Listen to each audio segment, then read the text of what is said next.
The fun at Virginia Opera's production of the Mikado begins even before the curtain rises with the overture.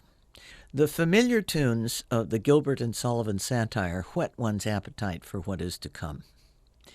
Then the Japanese screen curtain lifts, and the brightly costumed men's chorus intones, "If you want to know who we are gentlemen of Japan," while doing an intricately macho dance with dramatic snapping of fans.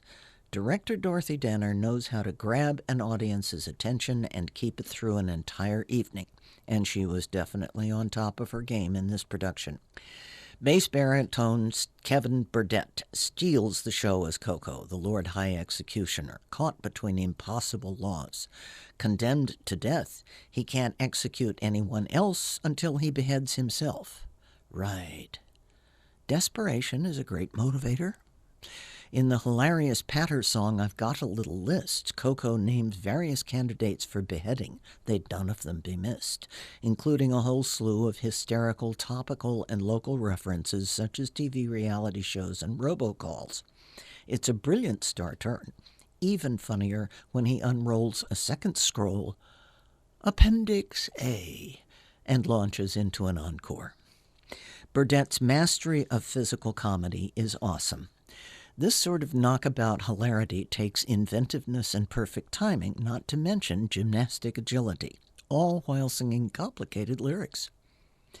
Baritone Aaron Sinclair Nicholson is the lugubrious, greedy poobah who holds every high office in the village except executioner, and he's got a change of voice or accent for each one of them, including co-chair of the Tunnel Toll Collection Booth.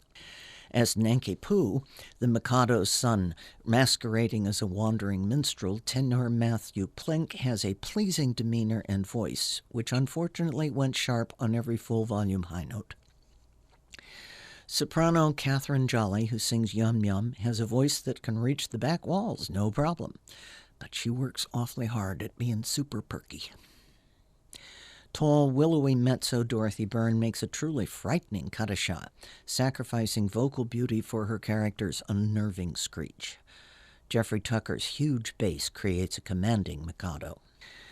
VO's emerging artists acquit themselves well. Mezzo Megan Marino is terrific as the plucky Pitty Sing, one of the three little maids from school who stands up to the fearsome cut-a-shot.